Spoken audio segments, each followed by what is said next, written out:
अगर ए की वैल्यू 2 आ गई तो Y square is equal to 8x जो भी होगा वो कुछ हद तक ऐसा होगा।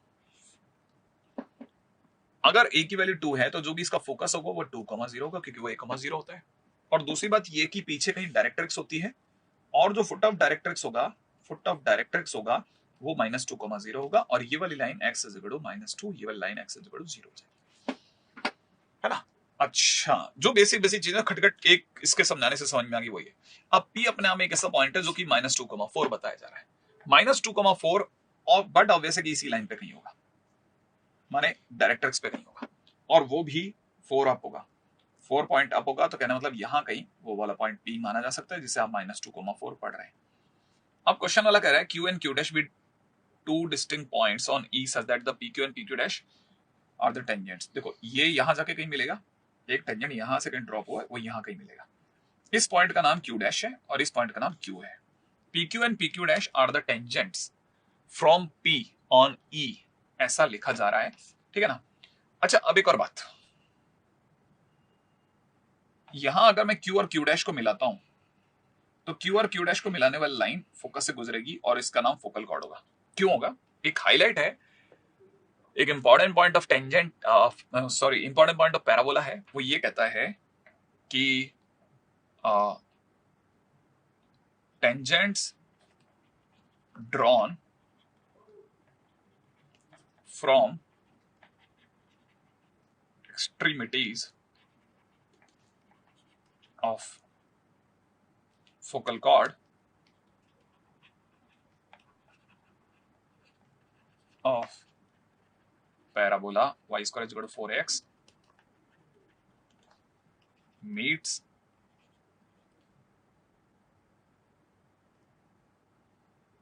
at directrix and both tangents must be perpendicular। Focal cord की एंड पॉइंट माने एक्सट्रीमिटीज पर बनने वाले टेंजेंट्स जो होते हैं वो हमेशा डायरेक्ट्रिक्स पे मिलेंगे और वो दोनों परपेंडिकुलर होंगे, गारंटेड, माने ये 90 पे भी होगा। या उल्टा भी सच है, अगर डायरेक्ट्रिक्स के किसी भी पॉइंट से आप पैराबोला पर कभी भी दो टेंजेंट खींचेंगे तो वो दो एक दूसरे से परपेंडिकुलर होंगे, एक बात, और वो जहां मिलेंगे उनको मिलाने वाली कॉर्ड फोकल कॉर्ड ही होगी, क्योंकि इसका उल्टा सच है। अब ये एक बहुत इंपॉर्टेंट हाईलाइट है जो ध्यान से समझने और समझाने लायक है। एक बात, इससे हमारा एक और काम भी हो गया कि F जो है वो Q और Q डैश पे ही होगा, माने इस पे कॉर्ड ऑफ फोकल कॉर्ड पे होगा, तो इसका मतलब ऑप्शन डी तो फ्री में हिट हो गया, देखते ही बन गया। अच्छा, अब ये 90 हो गया तो हम कह सकते हैं कि QPQ dash is a right angle triangle, माने बी ऑप्शन भी सही हो गया। अब तीसरी बात, P और Q के बीच की दूरी 5√2 है क्या? तो दूसरी बात ऐसे समझिएगा, here QQ dash is chord of contact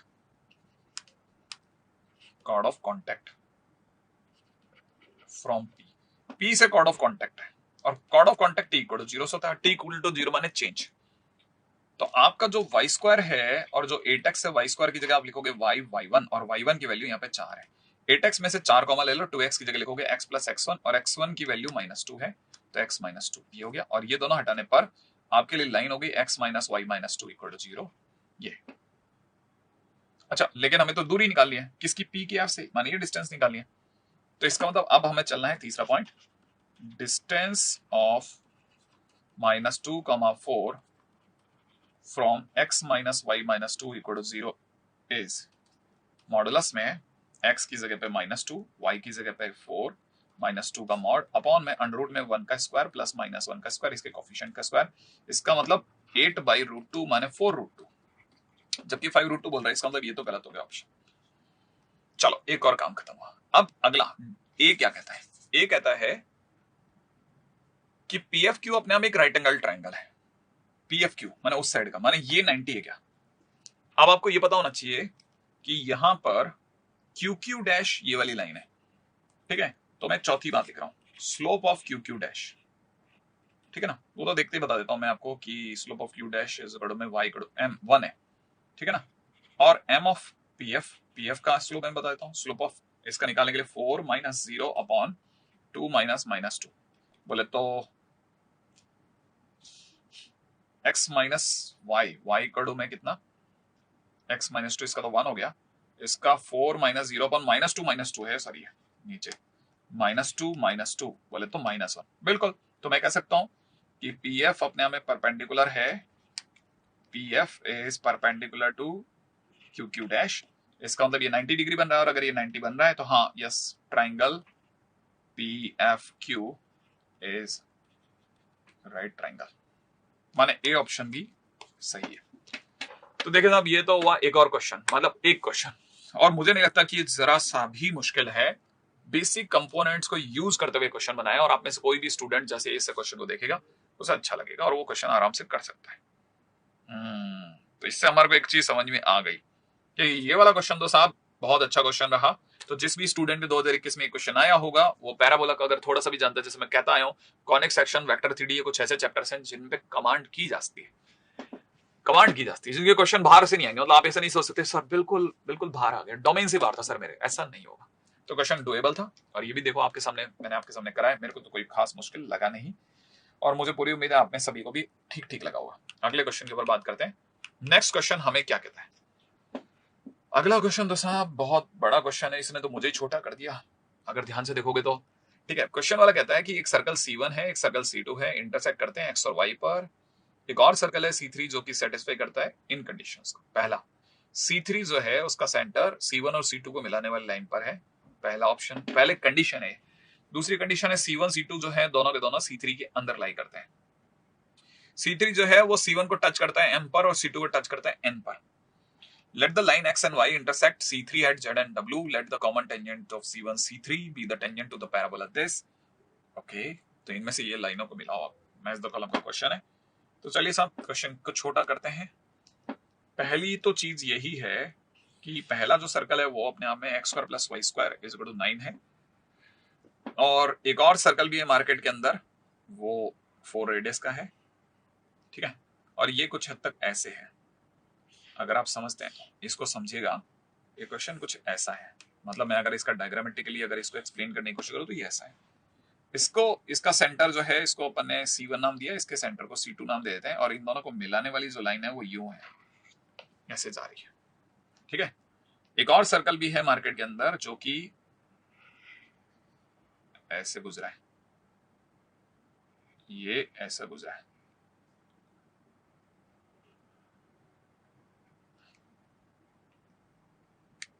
है ना, ये सर्कल का जो सेंटर है वो C1 और C2 को मिलाने वाली लाइन पे कहीं होगा, कहीं C3 अपन ने बीच में कहीं मान लिया ऐसा। आगे बोल रहा है कि ये C3 जो है वो C1 को, माने इस छोटू सर्कल को M पर और इसको N पर टच करता है। तो M और N का भी पता चल गया। अभी पहले इतना ही देख लेते हैं, ज्यादा ज्यादा जो घूमेंगे तो मर जाएंगे। और इस C3 की रेडियस हमें पता नहीं है, इसकी रेडियस R है। ठीक है ना, तो मतलब मुझे ये समझ में आता है कि ये डिस्टेंस R है और ये डिस्टेंस भी R है। तो मतलब टोटल हमारे पास में डायमीटर जो है वो 2R है। अब डायमीटर को दो हिस्सों में तोड़ता हूं, ये वाला जो पॉइंट है ये 3,4 है और ये वाला 0,0 है। तो डायमीटर के हिसाब से भी अगर मैं चलता हूं तो मैं आपको ये बताता हूं कि ये जो डिस्टेंस है ये सेकंड सर्कल की रेडियस 4 है, और ये जो रेडियस है ये अपने आप में 3 है। तो मैं यहां से कह सकता हूं MC1 plus C1 C2 plus में NC2, ये सब मिलाकर के 2R हो रहा है। तो MC1 छोटे सर्कल की रेडियस है 3, इसकी रेडियस है 4, और C1 C2 के बीच की दूरी हो गई 3 4, और इसके बीच की दूरी 5, बराबर में 2R। इसका मतलब R की वैल्यू 6 आ गई। तो पहला काम तो साहब ये खत्म हो गया। अब C3 जो है वो अपने आप में इस सर्कल का सेंटर H, K है, लेकिन लेकिन लेकिन लेकिन लेकिन मैं आपसे अगर कहूं कि लाइन C1 C2 को मिलाने वाली लाइन अपने आप में ओरिजिन से गुजर रही है, तो y इक्वल टू mx की फॉर्म में होगी। ठीक है ना, तो लाइन जो भी होगी y is equal to mx, 4 minus 0 upon 3 minus 0x होगी, माने 4x minus 3y equal to 0, ये मेरी लाइन होगी। अच्छा, ये लेकिन क्योंकि ये इससे गुजर रही ओरिजिन से गुजरने वाली लाइन है, तो मैं पक्की बात ये भी जानता हूँ कि C3 के जो कोऑर्डिनेट होंगे वो बोलने को तो h, k है, लेकिन अंदर अंदर h, x की जगह h रखो तो y की जगह 4/3h, माने C3 के कोऑर्डिनेट जो हो जाएंगे वो h, 4/3h हो जाएंगे, 4/3h। अच्छा, अब एक और चीज, अब मैं ध्यान से देखना, ध्यान से देखना। मैं आपसे कहता हूं कि ये जो डिस्टेंस है जिसे मैं ग्रीन से दिखा रहा हूं, ये रेडियस है तीसरे सर्कल की, है ना।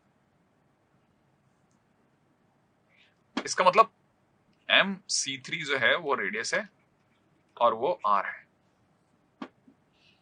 MC3 जो रेडियस है जिसे आप R बोल रहे हो, उसमें से इतना पोर्शन ऑलरेडी 3 है, प्लस ये जो पॉइंट है ये h, 4h/3 हो गया, है ना। अगर मैंने x की जगह h लिया तो h, 4/3h हो गया। और ये जो डिस्टेंस हो जाएगी h और 0 के बीच की, ये वाली, ये हो जाएगी h - 0 का होल स्क्वायर, 4h/3 - 0 का होल स्क्वायर। और ये रेडियस, ओवरऑल रेडियस 6 है, अभी अपने निकाला है। तो यहां से हम कह सकते हैं 5h/3,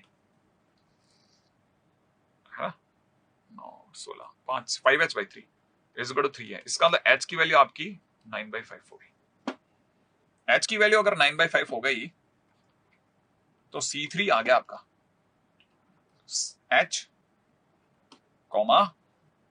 4h/3, माने 4/3 इंटू 9/5, 3 से क्या 3, तो मतलब हमारे वाला पॉइंट हो गया 9/5 और 12/5। लो, ठीक है, 9/5 12/5 हो गया। और अगर ऐसा हो गया तो 2h, ये h के है भाई, आप ये समझ के चलना, ये h है, ये k है। तो h की वैल्यू होगी 9/5 का दुगना 18/5 प्लस k की वैल्यू होगी 12/5, माने 30/5, 30/5 माने 6, माने इसका आंसर 6 हो गया, माने इसका इसी से सीधा बैठ गया मामला, है ना भाई। ओके, तो मतलब मैं यहां से कह सकता हूं कि P जो है वो फर्स्ट के लिए काम कर गया। अब अपने एक चीज और निकाल ली, अब और आगे बढ़ते हैं। अब ये एक और नई बात लेके आया, कहता है कि अब आप उधर से फोकस हटा लो, इन दोनों को मिलाओ। इन दोनों को मिलाने वाली लाइन एक्सटेंड होने के बाद वो यहां तक मिल रही है। इस पॉइंट का नाम x बताता है, इस पॉइंट का नाम y बताता है भाई, इसका नाम z है और इसका नाम w बताया जा रहा है। तो XY लाइन ही ZW लाइन है ना। तो आपका पॉइंट नंबर 4 चालू हो गया।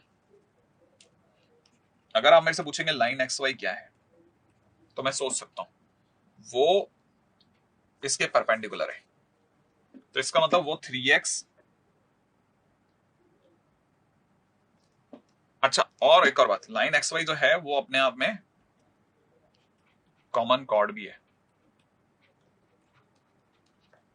C1 और C2 की, दोनों सर्कल की कॉमन कॉर्ड है। और कॉमन कॉर्ड निकालते हैं S1 - S2 = 0 से। तो S1 - S2 करा तो मैं इस सर्कल में से ये सर्कल घटा देता हूं। तो मैं एक तरफ लिख रहा हूं x² + y² = 9, और दूसरी तरफ से लिख देता हूं x² - 6x + y² - 8y = -9। Minus ये दोनों गया, प्लस ये दोनों गया, प्लस ये प्लस, यहां से हो जाएगा 6x प्लस का 8y = 9, माने 3x + 4y = 9, 3x + 4y = 9। ये मेरी तरफ से इक्वेशन बन गई साहब XY की भी बन गई और ZW की भी बन गई, दोनों की बात है। इसी लाइन को बढ़ा दो तो 3x + 4y = 9 हो गया। अब इसके बाद और क्या सोचा जा सकता है कि हम इसी कहानी को, ये आ गई है हमारे पास में XY और इतना। अब लेंथ पे लाते हैं भाई बात को, लेंथ निकालते हैं। और लेंथ निकालने के लिए कोई बहुत ज्यादा लंबा दूर नहीं जाना पड़ेगा। इस लाइन की दूरी, ये जो डिस्टेंस है ना, इस डिस्टेंस की जिसकी मैं बात कर रहा हूँ, ये वाली डिस्टेंस है, ये डिस्टेंस है ना, ये डिस्टेंस है परपेंडिकुलर डिस्टेंस फ्रॉम 0 0, ठीक है ना। तो परपेंडिकुलर डिस्टेंस अगर मैं इसकी बात करता हूं तो 0 0 से दूरी निकल जाएगी mod of 9, अपॉन में अंडर रूट में 3 का स्क्वायर प्लस 4 का स्क्वायर बोले तो 9/5। ओके, ये डिस्टेंस 9/5 आ गई, ये डिस्टेंस आ गई 9/5, और ये डिस्टेंस मतलब ये डिस्टेंस रेडियस हो गई, है ना, ऑब्वियस सी बात है। तो अगर ये डिस्टेंस रेडियस हो गई तो हम इस डिस्टेंस की बात कर रहे हैं जिसे हम ये लाल रंग से दिखा रहे हैं। ठीक है, अगर मैंने इससे दिखा रहा हूं तो जो रेड कलर है उसकी लेंथ, ठीक है ना, का डबल, मैंने रेड वाले को डबल कर दिया भाई, है ना, ये डबल कर दिया, डबल। तो ये पूरा रेड जो है वो XY की लेंथ दे देगा। अब XY की लेंथ निकालने के लिए मुझे कुछ बहुत एक्स्ट्राऑर्डिनरी नहीं करना। XY की लेंथ निकालने के लिए मुझे 2 टाइम्स अंडर रूट में पाइथागोरस लगाना है। और दूरी कितनी निकली थी अपनी, 9/5, रेडियस कितनी है अपनी 3, तो 3 का स्क्वायर माइनस 9/5 का स्क्वायर मतलब 81/25। तो 3 का स्क्वायर बोले तो 9, 25 इंटू 9, 25 इंटू 9, 225। 225 में से 80 कम करा, हाँ 20 कम करा, और पीछे गए तो 60 कम करा, 145, 145, 145 है ना, 145/25 का तो 5 तो आ जाएगा बाहर। अब हम चल रहे हैं धीरे धीरे डिस्टेंस की तरफ ना, कि 1 मिनट के लिए 145 होता है ना, 225 माइनस हम कितना कम कर रहे हैं, 81, 144, तो ये 12 हो गया सब, 12 दूनी 24 हो गया, 24/5 हो गया भाई, है ना, है ना, है ना। ओके, तो ये हो गया 24/5। XY की लेंथ तो आ गई 24/5। अच्छा, अब हमें क्या चाहिए, हम निकाल रहे हैं लेंथ ZW की। वो कैसे निकालोगे सर, वो ऐसे निकालेंगे कि ये डिस्टेंस आ चुकी है, ये डिस्टेंस आ चुकी है, और ये डिस्टेंस मैं जानता हूं। ये डिस्टेंस कितनी है सर, ये डिस्टेंस है 6, नहीं ये डिस्टेंस 6 नहीं है,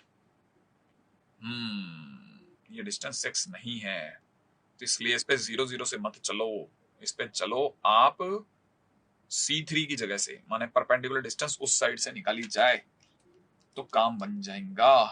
हाँ, अब थोड़ा अपने को डायग्राम के लिए चलना पड़ेगा दूसरी तरफ। हम वापस से वही डायग्राम ला रहे हैं, ये सर्कल है, ये दूसरा सर्कल है, और ये तीसरा सर्कल है, कुछ ऐसा, ठीक है ना।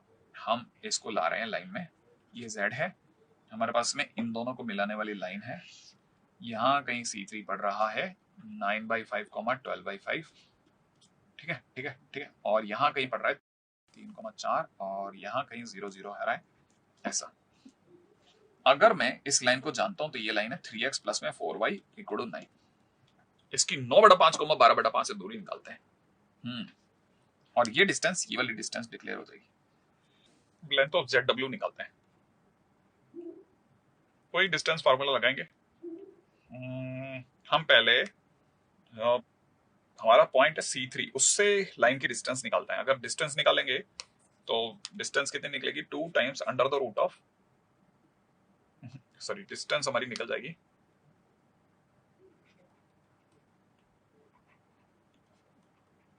9/5, 12/5 to 3x plus 4y minus 9 = 0। इसकी डिस्टेंस अगर हमने निकाली तो मॉडुलस में 3 इंटू 9/5, 4 इंटू 12/5 माइनस 9 का मॉड अपॉन में अंडर रूट में 3 का स्क्वायर प्लस 4 का स्क्वायर मतलब 5, तो सीधे लिख देते हैं 5, पूरा जगह 27 और 48, 75 माइनस ये मिलाकर के 30/25, फिर से कैंसिल आउट हुआ 6/5, माने ये डिस्टेंस हमारी 6/5 आ गई।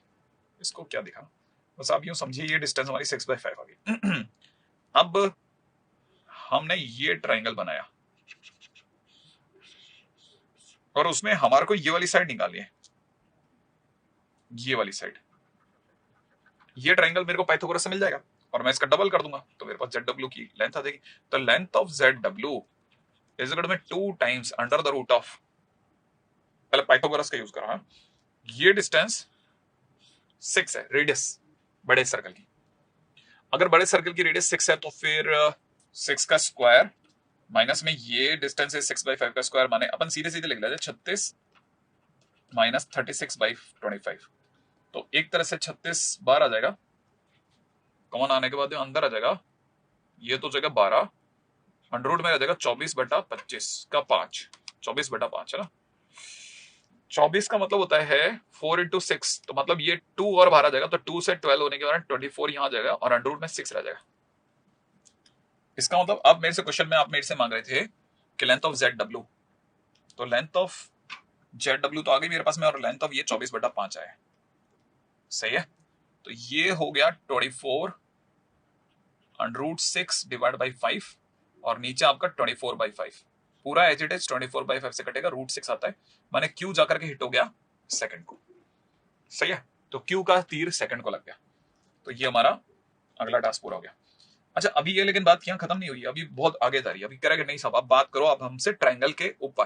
तो पहला ट्रायंगल जो ये लेकर के आ रहा है ना, वो लेकर के आ रहा है MZN। तो मैं आपको याद दिला दूं, तो ये वाली साइड N होती थी, ये वाली साइड M है, और MZN, Z इधर इधर लिया है, MZN ये वाला ट्रायंगल हो गया। और अगर मुझे ये ट्रायंगल चाहिए, तो एक तरह से देखा जाए,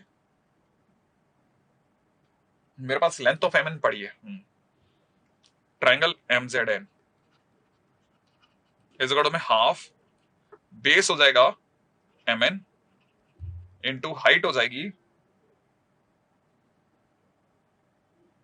Z, और इसकी बीच की दूरी माने C3Z, है ना। ये दोनों लाइनें एक दूसरे के परपेंडिकुलर है क्या? 3x + 4y और ये वाली लाइन थी 4x, ये दोनों एक दूसरे परपेंडिकुलर है, माने ये परपेंडिकुलर है इस पे, माने मुझे एक तरह से हाफ ऑफ ZW चाहिए, जो कि मैंने ऊपर निकाली है ZW, अभी जस्ट लेंथ निकाली ना, ये वाली लेंथ, इसका आधा ही चाहिए अपने को, काम बन जाएगा अपना। बिल्कुल, ये तो बहुत आसान हो गया। हाफ MN माने 2R टोटल डिस्टेंस 2R है, तो 2R है, तो इसका मतलब ये वाली लेंथ अपने आप में 6 दूनी 12, 12 तो ये हो गया, डायमीटर हो गया। और ये डिस्टेंस हमारा कितना निकला है, ये वाली डिस्टेंस हमने जस्ट अभी निकाली थी, हाफ ऑफ ZW, मतलब इसका आधा, तो मतलब सीधे ही लिख लेते हैं 12 √6/5, तो ये हो जाएगा 6 दूनी 72, 72 √6/5। एक काम और खत्म। नेक्स्ट अगले टाइटल के ऊपर बात करते हैं। अब ट्रायंगल किसके ऊपर बात करना है, ZMW, राइट। अच्छा अब ZMW कौन सा ट्रायंगल है साहब, ZMW ट्रायंगल कौन सा है, W ये रहा, Z यही, ये ट्रायंगल हम इसकी बात कर रहे हैं, triangle ZMW, that is half base ZW height, okay, height ये वाला पॉइंट निकालना पड़ेगा अपने को, ये वाला पॉइंट तो पड़ेगी अपने पास में, ये वाला पॉइंट O कह लेते हैं, ये तो 0 0 है, सही है। ये डिस्टेंस और निकल जाए तो काम बन जाएगा, ये डिस्टेंस 3 है रेडियस के कारण से, इनटू में OM प्लस इस पॉइंट को अगर मैं P कह देता हूं प्लस OP, ZW का आधा, ZW ऊपर पड़ा है तो ये हो जाएगा 12 √6/5 मल्टीप्लाइड बाई OM, OM की वैल्यू आ गई 3, OP। अब OP पे चलते हैं, OP मतलब 0 0 से इस लाइन की दूरी 9/5, सही है। तो ये कितना हो जाएगा, 12 × 12 144, नहीं सॉरी 15 15 और 9 24, तो 12 × 24 × √6/25, ऐसा बड़ा गंदा सा काम हो गया।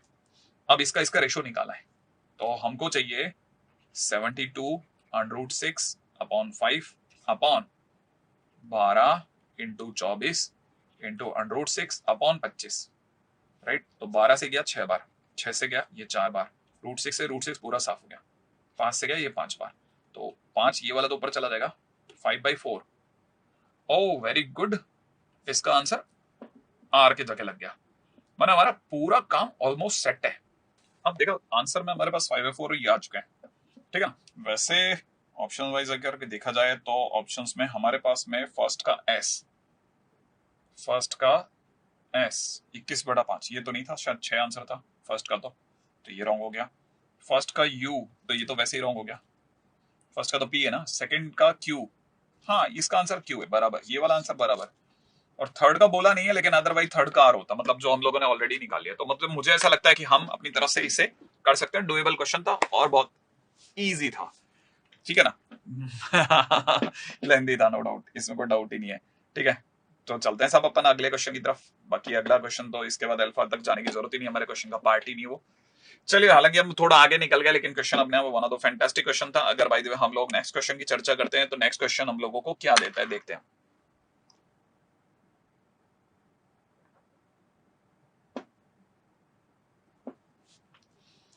ए और बी अगर अपने हमें पॉजिटिव रियल नंबर है इस तरह से कि ए एक से बड़ा है, बी ए से छोटा है, obviously.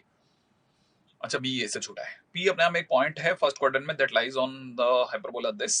Suppose the tangent to the hyperbola at P passes through the 1,0. Suppose that the normal to the hyperbola P cuts off equal intercept on the coordinate axis. Let delta denotes the area of the triangle formed by the tangent at P and the normal at P and the x-axis. If E denotes the eccentricity of the hyperbola, then which of the following statement is true? चलिए साहब, ये question देखा जा सकता है। Question के अंदर जैसा बता रहा है कि ये एक हाइपरबोला के बारे में बात कर रहा है, तो सबसे पहले अपन हाइपरबोला पे चर्चा कर लेते हैं। अगर हम हाइपरबोला देख रहे हैं तो हमारे को क्वेश्चन में हाइपरबोला जो दिख रहा है वो ये है, देखिए साहब, ठीक है। ये हमने एक हाइपरबोला क्रिएट कर लिया, उस साइड पे भी है लेकिन मैं उस साइड का बना नहीं रहा, ठीक है। वैसे बनाने में भी कोई बुराई वाली बात नहीं है। तो ये हमारी तरफ से ऐसा हो गया। अब क्वेश्चन में क्या बोल रहा है कि हाइपरबोला है, suppose a tangent at P, okay, suppose the tangent at P passes through point 1,0। Question में ये कह रहा है 1,0 से पास आउट हो रहा है इस पे बनने वाला टेंजेंट, है ना सर। अब क्वेश्चन में अगर टेंजेंट अगर 1,0 से पास आउट हो रहा है तो क्या मतलब टेंजेंट अपन कुछ हद तक ऐसा ले लेते कि भाई ये हमारा टेंजेंट रहा, ये किसी 1,0 से पास आउट हो रहा है, ये पॉइंट के बारे में इसने कुछ बोला नहीं है। इस पॉइंट का नाम जरूर पी बोला है, और क्योंकि मुझे कुछ भी आइडिया नहीं है पी के बारे में, सो पी को मैं थोड़ी सी देर के लिए a sec theta b tan theta general point ले लेता हूँ। That is a sec theta comma b tan theta, इसको अपन लिख लेते हैं। अच्छा, इस पॉइंट के बारे में भी अभी हमें कुछ पता नहीं है, इसका भी कुछ नाम एल रख लेते हैं, एल पॉइंट है ना। Suppose the normal to the P cuts off, अब इस पे एक नॉर्मल की भी बात कर रहा है अगला, ओके। ये अपने आप में नॉर्मल है और ये इक्वल इंटरसेप्ट काट रहा है। अच्छा, अगर इक्वल इंटरसेप्ट काट रहा है तो कहने का मतलब ये कि ये डिस्टेंस और ये डिस्टेंस बराबर है। अगर ये दोनों डिस्टेंस ए ए मान लेता हूं तो थोड़ी सी देर के लिए इसकी photo x upon A y upon A is equal to 1 जैसी आ जाएगी इंटरसेप्ट फॉर्म में, क्योंकि इंटरसेप्ट बराबर है। इसका मतलब मैं कह सकता हूं x plus y is equal to a. इसका मतलब y इज इक्वल टू कितना, माइनस एक्स प्लस ए, ऐसा कह सकते हैं। इसका मतलब ये कि मुझसे कोई पूछे कि स्लोप ऑफ नॉर्मल कितनी है, स्लोप ऑफ नॉर्मल, तो वो मैं बोलूंगा -1 है। स्लोप ऑफ नॉर्मल कितनी बताऊंगा मैं, -1। इसका मतलब स्लोप ऑफ टेंजेंट अपने आप में +1 हो गई, माने ये जो लाइन है इसकी टेंजेंट की स्लोप जो होगी ना वो 1 हो गई। तो पहली चीज तो मुझे सबसे पहले ये पकड़ना है। अच्छा, अगर किसी ने मेरे से इक्वेशन ऑफ टेंजेंट पूछा तो इक्वेशन ऑफ टेंजेंट क्या होती है, x x1, तो x a sec theta upon a square, y y1 की जगह b tan थीटा अपॉन में b square is equal to 1। b से b उड़ा देते हैं, a से a हटा देते हैं।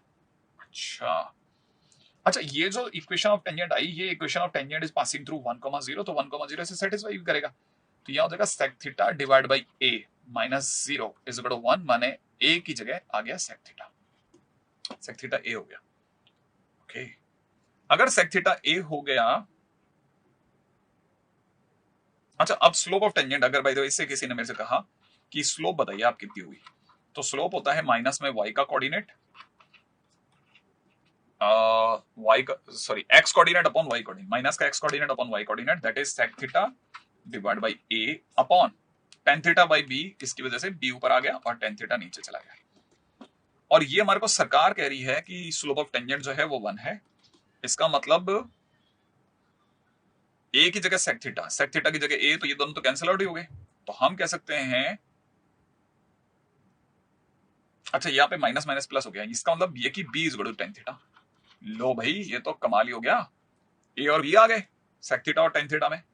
अब ये अगर हो गया तो हमारा तो बहुत तेजी से इसमें काम ही खत्म हो रहा है। क्वेश्चन के अंदर हमसे मांगा जा रहा है eccentricity. Eccentricity E is equal होता है अंडर रूट में 1 plus B square by A square. तो यहां पे हो जाएगा अंडर रूट के अंदर 1 plus tan square theta upon में सेक स्क्वायर थीटा।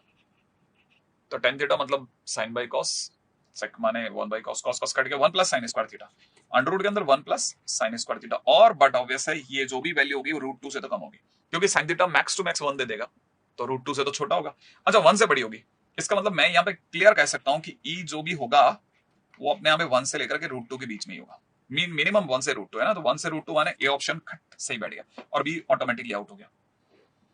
लो भाई, अब डेल्टा पे आ जाते हैं। डेल्टा क्या चीज है? डेल्टा अपने आप में denotes the area of the triangle formed by the tangent at P, normal at P and, अच्छा ये वाला एरिया। ओके, अब एरिया के ऊपर बात करनी है ना। अगर मेरे से किसी ने भी एरिया पूछा तो area is equal to half base into height, वही लेंगे अपन तो। अच्छा, तो हमारी अगली दौड़ किस तरफ जा रही है? हमारी अगली दौड़ हमारे को लेके जा रही है एरिया की तरफ, माने डेल्टा की तरफ। चलो साहब डेल्टा दौड़ते हैं, हाफ। अच्छा ये दोनों 90 हैं। हमें या तो ये लेंथ मिल जाए या फिर ये लेंथ मिल जाए।